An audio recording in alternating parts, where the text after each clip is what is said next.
Well, I want to welcome all of you here. Some of you are no strangers to this church. Many of you are no stranger to me because we have gone a far way back.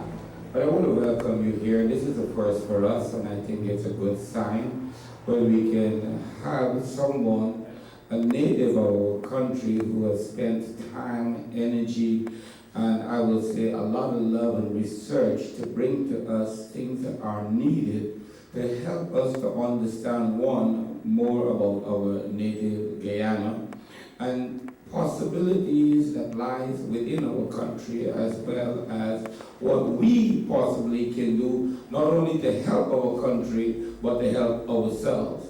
And Dr. Winston Smith is no stranger to me, and I'm sure he's no stranger to you.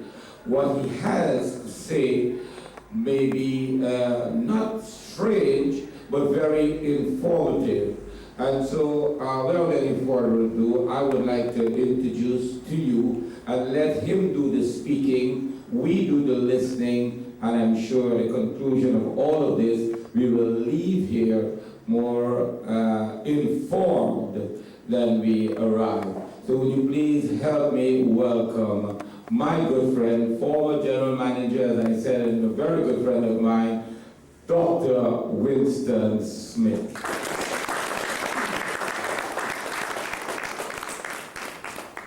Thank you very much, Ken. It is indeed a pleasure for me to be here. I forgot I'm not as tall as Ken is. Yes, it's a great pleasure for me to be here to discuss with you some ideas which I've put down in the book. I would like to, first of all, thank you for sharing this afternoon with us so that we can have an exchange of ideas. I know that there are a number of other places you could have been at this time, so we are very grateful that you've been able to spend this time with us. I also want to thank some people who had a special interest in this book, and we have the representatives of Guyanese paper, the Caribbean Impact. It's a Caribbean paper. We have the chief editor, Godfrey Ray, and one of the managers, the production managers, Dennis Nelson. Could you stand so that we can acknowledge you? Godfrey Ray.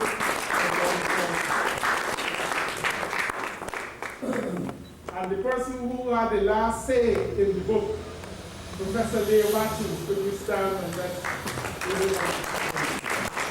I said he had the last say because he actually wrote the last page. When you look, you're going to see he wrote the last page.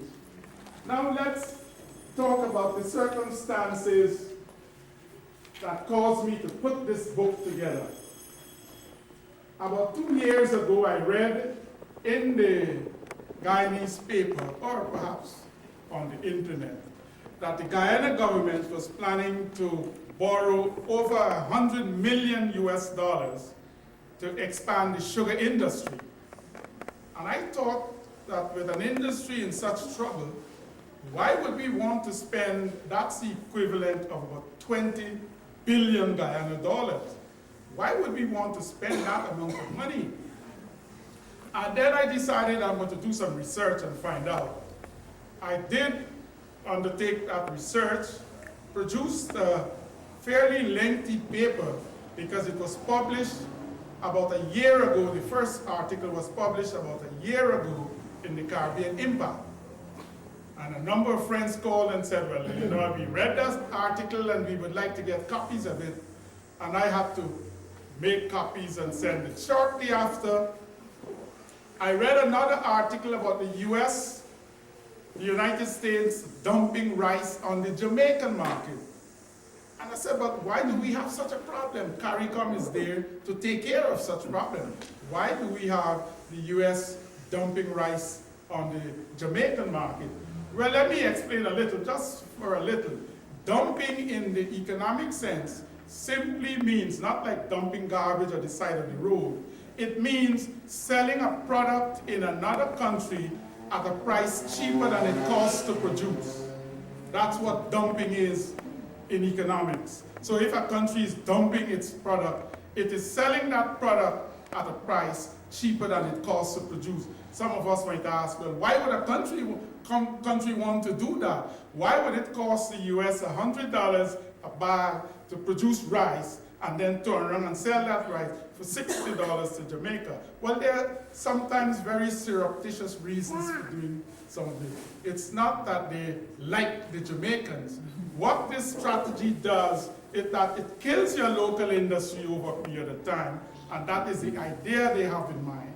They would kill your local industry as they did with our milk industry in Guyana when they exported powdered milk under the PL 480 program. So it kills your industry, and then that's the result. Then they increase the price. So I read it because, so it's a problem that has serious consequences. So I thought I'd write something again on that. You see, I don't think I talk that much. I do more writing. Right, so I wrote another lengthy article that was published in about 3 or 4 sections in that paper. And then I think the last one was, I was simply asked to give my views on power sharing in Guyana. And that turned out to be a fairly interesting article. So I've had all those articles, about 15 of them. So I decided to put them into that book. Now, what is in that book? I told you the circumstances surrounding putting the book together. Now let's look and see what is in that book. Now, when the Europeans went to the Caribbean about 500 years ago, they met the indigenous people there, the Amerindians, producing their own food. They lived in what we describe as a closed economy. There was no export, there was no import. They satisfied their food needs. They produced cassava, corn, and where there was need for supplementing their foods, they did fishing and hunting. So they had a good diet. They were self-sufficient. The Europeans, however, changed the status quo, and they introduced plantation crops. They introduced sugar, coffee, and a number of other crops that they specifically wanted to produce so that they could get the raw material for production in their own metropolitan cities. So that's how they introduced sugar, banana, and those crops. Plantation agriculture. Now, there is really nothing wrong with plantation agriculture. Plantation agriculture is simply agriculture on a large scale. But what were the problems? The problem was they, first of all, had to destroy your indigenous agriculture because they had to take away the land from the people who were there, driving them up into the interior. And then they laid the infrastructure. They had access to easy capital, they had guaranteed markets, and they had cheap labor. They had slaves, they had indentured people. So they had all that they needed to produce. They had the guaranteed market. Now, over a period of time, let us acknowledge that sugar is extremely important in the context of the Caribbean and a number of third world countries as well. That we know, because sugar is an important contributor to gross domestic product. Lots of people are involved in sugar. Sugar is a major earner of foreign exchange, and we don't have the time, but that's an important concept. But sugar earns a lot of foreign exchange, and equally important, sugar is an important employer of labor. So sugar in the Caribbean context is extremely important. We recognize that. But sugar is experiencing some traumatic problems. Unfortunately, these are real sad situations for us, because what is happening to our sugar? 4 major problems. One, there is a decline in the demand for sugar. mainly because of health and other reasons, people looking at the size and so on, they're definitely eating less sugar. There is now a very unstable sugar market. Those of you who've been reading, our sugar in the Caribbean and in other third world countries, in fact there is a group ACP, we refer to it as the ACP group, the African, Caribbean and Pacific group. These are all member states which were once colonies of England. And so they have this association. So we have been selling our sugar under the Commonwealth Sugar Agreement at a special price to England. The problem now is that England entered into the European Common Market, and the other countries in that grouping, which is something parallel to our CARICOM, the other countries are saying, you can't be a part of the EEC and still grant concessions to these other countries. And we have been pressured over a long period of time to give up, or England has been pressured to give up these concessions. They have finally agreed that this concession would come to an end in year 2007, which is just around the corner.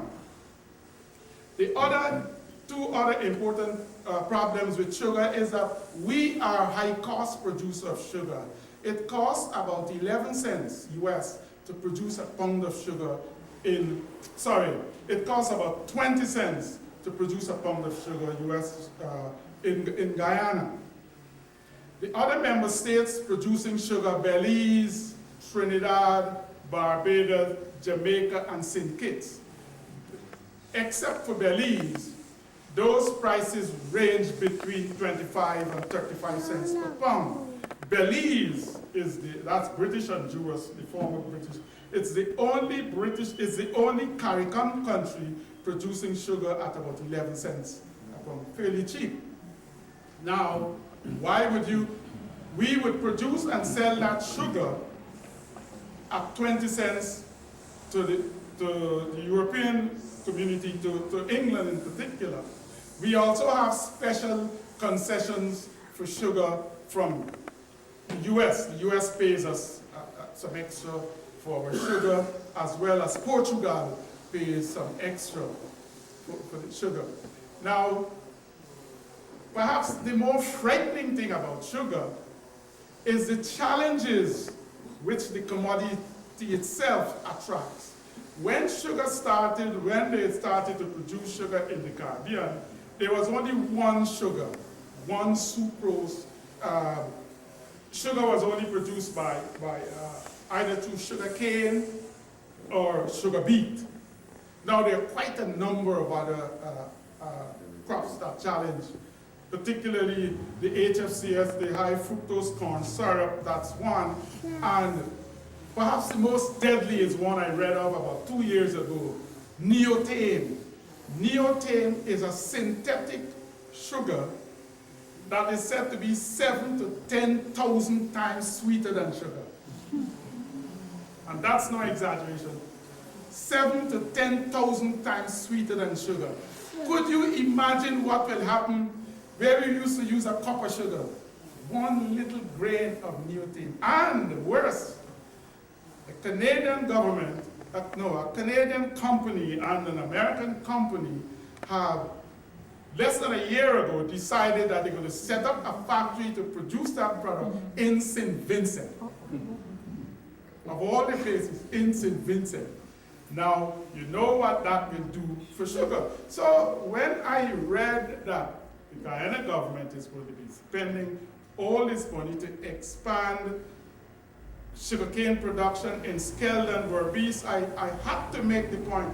This has nothing to do with politics. Whether they were doing it in Devonshire, Kathleen, Essequibo, my own village, I would have still said it's not the right thing to do. So it doesn't have to do, I make this point because that was some of the comments about my view when it was in the papers by some people, that it is because it's in Berbice. That's not the reason. I don't talk politics, I talk economics. So the question is now, what do we do? Do we put more of our resources, because that's where it all started. Do we put more of our resources in sugar, or do we go back to that food crop subsector that these people once were able to do? My own view, we get a chance to discuss it. My suggestion is, let's cut back sugar at least 25–35%. And that's not a guesstimate. How could we do it? Well, there are lots of technical ways, like we can use linear programming. It's a technique that requires a lot of input, but that's not what I'm saying. I'm saying any government could decide, okay, we're going to cut back on sugar. How much are we going to produce? We could make a conscious decision to say, we are going to produce sugar for our people. Whether it's in Grenada, whether it is Jamaica, we are going to produce sugar for our people. Somebody can go out and measure how much that involves, the demand for that sugar. You could go out there and measure how much sugar we consume in Guyana, and the government could say, we are going to produce sugar for our people. We are going to produce sugar for our people for the fresh food market, as well as for the industries that use sugar. That's the second decision they could make. We are going to produce sugar for those member states that still give us some preferential treatment. Perhaps US, perhaps whatever. We get all of them. We can also make a decision and say, well, look, since sugar is in so much trouble, and we know Barbados is going to reduce, we know Trinidad is going to, we know, let's produce a little for the CARICOM market just in case there's a shock. So you can come up with a figure that you can produce.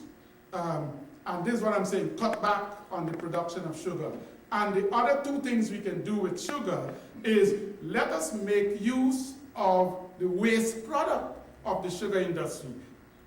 Essentially, we are talking about the bagasse. Bagasse, let me step back a little bit. Now, when you cut the sugar cane and you squeeze the juice out of that cane, what remains? We used to call that cane peeling. That's the bagasse. It's that shell that remains there. We have all kinds of problems with getting rid of the bagasse. In Hawaii, they use about 70% of their electricity is generated by bagasse. And I'm saying, let's begin to use the material we're throwing away. There was an experiment done in Trinidad by the Canadian government. I know when it started, I don't know the result. But there was an attempt to use the young cane leaves for feeding to cattle. You can mix it with molasses to give it and feed to. So you have a number of these ideas for using it. And also, I'm saying, let's do more production of byproducts. We can produce more rum, we can find other byproducts, molasses. We are exporting these things when we can use them to produce value-added commodities. So that's what we are saying we're going to do with sugar. And what we're going to do in sugar in Guyana, we can do it in Trinidad, in Jamaica, in Barbados. In fact, all the other CARICOM member states have taken the conscious decision that they are reducing their production of sugar. We're the only country that has decided we're going to expand it. I don't know why. Now, having done that for sugar, and what we are doing for sugar, the other CARICOM member states, Grenada, St. Vincent, we have some reps from Grenada here, my good friends from Grenada. What we could do in Grenada, instead of sugar, we do the same thing with our banana. They have two problems. They're exporting that raw banana to England. And if you see the waste they call them rejects. And they reject because they have a little bruise here and there. They're slightly smaller. And it's a mess there. So I'm saying somebody can find something to do with those rejects. And the Gerber foods that our parents buy, well, my parents, we used to make cassava bread and so on. So we know drying plantain on the rooftop. So we know about Gerber foods. But the Gerber foods that they're now buying, the basis of those foods are the same cassava, the same bananas that we are exporting. And I'm saying we export the raw material for a few cents and then pay through our nose for the imported farm. The same thing we could say about sugar. We export the raw sugar, we actually buy beg them to buy the raw sugar, and then we pay a lot of money for the icing sugar and all these other industrial forms of sugar. So what I'm saying, having decided we're going to cut back on those crops, the question is, what do we do?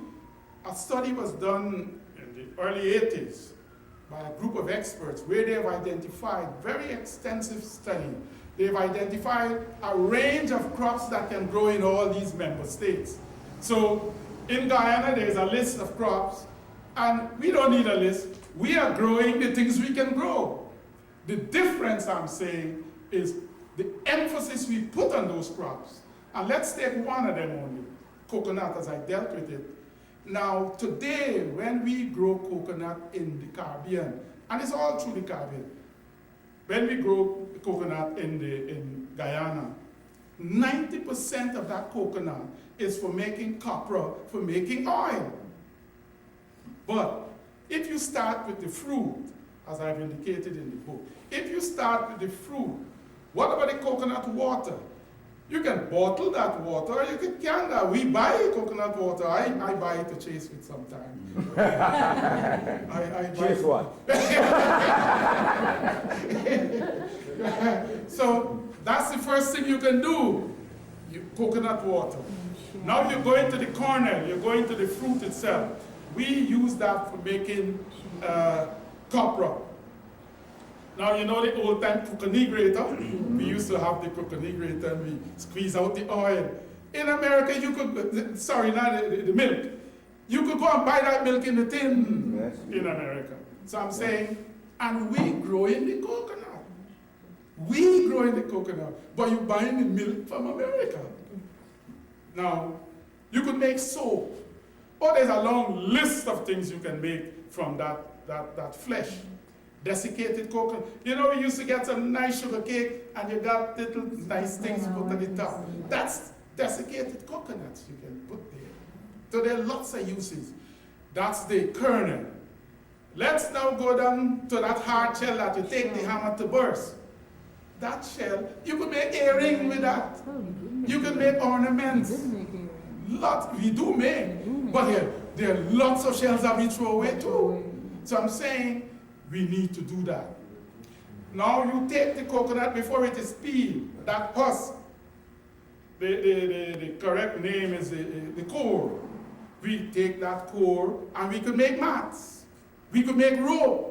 But we don't do these things. The only thing we do is make copra and we don't even do it good, as I was explaining to a friend. Even the copra we do, we're not doing good. We have a concrete floor, the most advanced of those factories. There's a concrete floor and they dry the copra on that concrete floor. When it's going to rain or when you have to hustle, pick it up. When it wets that copra there, you're in trouble, a lot of it's spoiled. That's why some of these companies can't make money. You have to pick it up. Besides, even when the weather is good, it is difficult to dry copra and many others. We tried it with ginger, but we couldn't get anywhere. You cannot dry these products in sun and bring them down to an acceptable level of moisture where they can be stored for any length of time. They become mildew. You have to throw them away. And a lot of times, I think that is what they do, that's what they can. You can now go and buy an industrial oven and set it up under your house. That is why they call these cottage industries. A lot of these opportunities for cottage industries exist. Look at it, I mentioned specifically at Houston where they dry fish by the roadside with the millions of flies around there. Besides it being insanitary, you lose a lot in the middle of the day, you have rain come down, you have to hustle. You could buy an oven that can do that. So I'm saying these are the things, and what I'm saying we can do for coconut, we can do for almost every industry we're talking about. We buy imported coffee from America, and America doesn't have one single coffee plant. But we buy it from there because they buy the raw coffee from Brazil, they process it, and so I'm saying this is why my strategy is not a Guyana strategy. is a third world country where we in every Trinidad, Jamaica, Grenada can do exactly what I'm saying to do with coconut. We could do this in St. Vincent, we could do it everywhere. And what I'm saying we can do with coconut, we could do it for all the other crops. I looked at the beef industry just in passing, and I said, the reason we are having problem with beef is because the farmer in Rupununi who's producing, because we have the savanna, they have lots of grasslands, you can grow it. But the farmer who is involved in the livestock industry gets his income only from the beef he sells.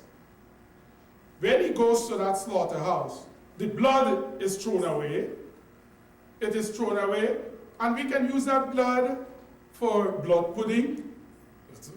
Many of you here like black pudding, and we can use that blood. The skin we can use for making leather. The hair we can use for making brush. The hoof, the teeth we can use for making ornaments. So that there are a number of things, and the farmer doesn't get the benefit. Besides, he got to turn back and pay money to get rid of those things. There's a health problem associated with them. So besides not getting any money, he got to pay somebody to go and bury those somewhere. So I'm saying it's not something new. All I'm saying, we need a new emphasis on what we're going to produce. But that's the first half, ladies and gentlemen. Let me tell you another set of important policies that we should look at. And those I tried to bring out when I wrote the paper on rice. In fact, the title of that was Policy Implications for the Rice Industry. But it could be policy implications for the coconut industry, the rice industry, whatever crop you're thinking about. And what are some of these policies? And we need to look at them. The government needs to look at them, because if we don't, we're going to run into problems. The first one I looked at was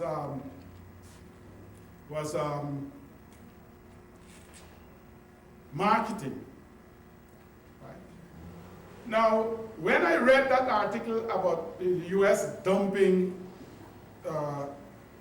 rice on the Jamaican market, you are not allowed, even as a gift, to do that when it interferes with the livelihood of farmers, so that the CARICOM Secretariat has an obligation to correct that problem. Now, I'm saying the Guyana government should take this up forcefully with the CARICOM Secretariat and ensure they have what we call a rules of origin.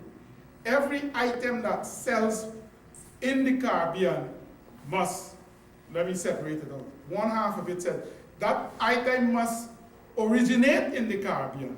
So if it is produced in the Caribbean, then you could sell it in Trinidad. There's a rules of origin. If we get into the details, you're going to see that it could be a tricky thing over a period of time, because Jamaica is planning to import paddy, mill it in Jamaica. The problem next is, could Jamaica export that?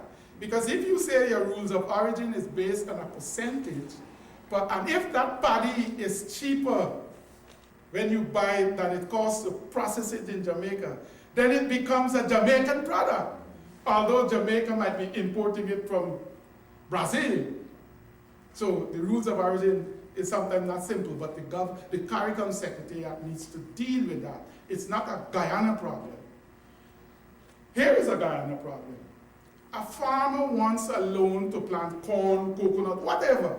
Doesn't matter. I say rice, but in the past we had an agricultural development bank.